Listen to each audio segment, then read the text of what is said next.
వెంకటేశయ్య. అందరికీ నమస్కారం. శ్రీ వెంకటేశ్వర స్వామికి భక్తిగా మీరు గోవింద అనే నామాల్ని 10,10,116 సార్లు రాస్తే విఐపి దర్శనం పొందొచ్చు. ఇప్పుడు తిరుమల తిరుపతి దేవస్థానం తీసుకొచ్చిన కొత్త నియమం ప్రకారం గోవింద కోటి పూర్తి చేసిన ప్రతి కుటుంబానికి 6 మంది ప్రత్యేక దర్శన అవకాశం పొందొచ్చు. ఈ వీడియోలో ఏ స్టెప్లో ఏమి చేయాలో, ఏ విధంగా పుస్తకాలు తీసుకోవాలో, ఎంత రాయాలో, ఎక్కడ సమర్పించాలో అన్ని వివరాలు తెలుసుకుందాం. ముందు వరకు గోవింద కోటి వ్రాసిన భక్తులకు పుస్తకాలను సమర్పించి తర్వాత విఐపి దర్శనంపై స్పష్టత లేదు. టీటీడీ 2024 అక్టోబర్ 27న ఒక అధికారిక ప్రకటన విడుదల చేసింది. దాని ప్రకారం భక్తుల గోవింద అనే నామాన్ని 10,10,116 సార్లు రాసి 13 పుస్తకాలలో పూర్తి చేయాలి. ఆ 13 పుస్తకాలను అధికారికంగా టీటీడీ కార్యాలయానికి సమర్పించి తరువాత ఆ కుటుంబానికి మొత్తం 6 మందికి ప్రత్యేక దర్శనం అవకాశం కల్పిస్తుంది. ఈ గోవింద కోటి నామావళి పుస్తకాన్ని మీరు ఏ టీటీడీ సెల్ కౌంటర్లో అయినా పొందవచ్చు.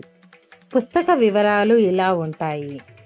ప్రతి పుస్తకంలో సుమారు 200 పేజీలు ఉంటాయి. ప్రతి పేజీలో 390 సార్లు గోవింద వ్రాని రాయవచ్చు.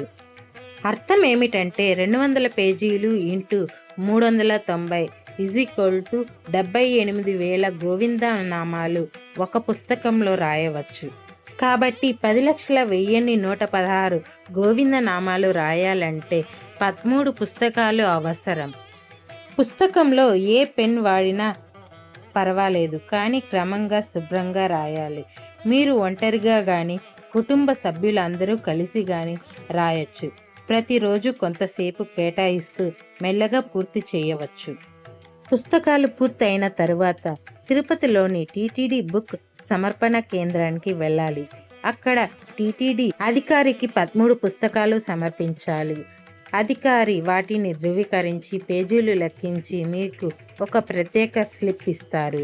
ఈ స్లిప్లో మీరు ఇచ్చిన పేర్లు, తేదీ, మొత్తం గణన ఉంటాయి.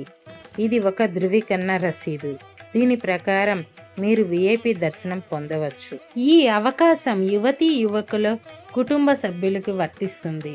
వయసు పరిమితి కేవలం 25 సంవత్సరాల లోపు వాళ్ళకి మాత్రమే.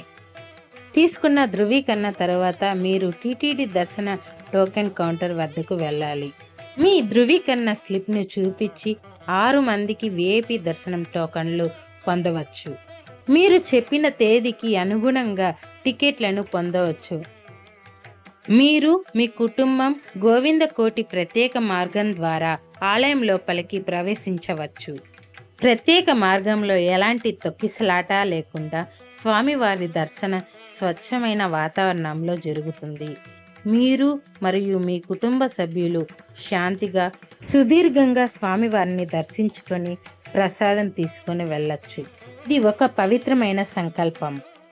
ఒక కుటుంబం కలిసి 13 పుస్తకాలను పూర్తి చేస్తే అది మీ ఇంటికి స్వామివారి దీవెనలు నిదర్శనమవుతుంది.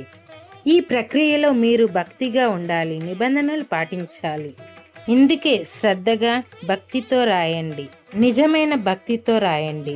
మీరు కూడా గోవింద కోటి ప్రారంభించాలనుకుంటే ఈ వీడియోని మీ కుటుంబంతో షేర్ చేయండి, లైక్ చేయండి, కామెంట్ చేయండి మరియు మా యూట్యూబ్ ఛానల్ను సబ్స్క్రైబ్ చేయండి. శ్రీ వెంకటేశ్వర స్వామి ఆశీస్సులు ఎల్లప్పుడూ మీ మీద ఉండాలని కోరుకుంటూ సర్వే జనా సుఖినో భవంతు. నెక్స్ట్ వీడియోలో మళ్ళీ కలుద్దాం.